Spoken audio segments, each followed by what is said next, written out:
অবশেষে লাহোর কালান্দার্সের হয়ে পাকিস্তান সুপার লিগে অভিষেক হল রিশাদ হোসেনের। অভিষেক ম্যাচে দলের হয়ে সর্বোচ্চ 3 উইকেট শিকার করে নিজের জাত চিনেছেন টাইগার এই লেগ স্পিনার। অপরদিকে প্রথমবার পিএসএলে খেলতে গিয়ে প্রথম ম্যাচের একাদশে সুযোগ মেলেনি রিশাদ হোসেনের। তবে অভিষেক ম্যাচের অপেক্ষাটা খুব একটা দীর্ঘ হলো না। নিজেদের দ্বিতীয় ম্যাচেই টাইগার এই স্পিনারকে নিয়ে একাদশ সাজায় লাহোর কালান্দার্স। তবে অবশ্য রিশাদ আস্থার প্রতিদানও দিয়েছেন দারুণভাবে।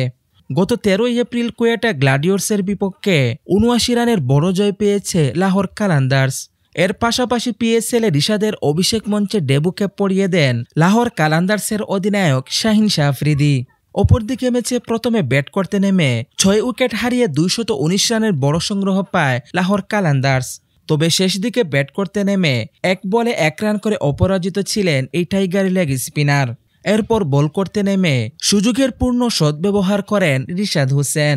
4 ওভার বল করে 31 রান দিয়ে শিকার করেন 3 উইকেট। কোয়েটার হয়ে সর্বোচ্চ 44 রান করা রাইলি রুশোকে বোল্ড করেন তিনি। এর পাশাপাশি শেষ দিকে তুলে নেন মোহাম্মদ আমির ও আবরার আহমেদের উইকেট। উল্লেখ্য যে আগামী 15 এপ্রিল ন্যাশনাল ব্যাংক স্টেডিয়ামে করাচি কিংসের মুখোমুখি হবে রিশাদের দল।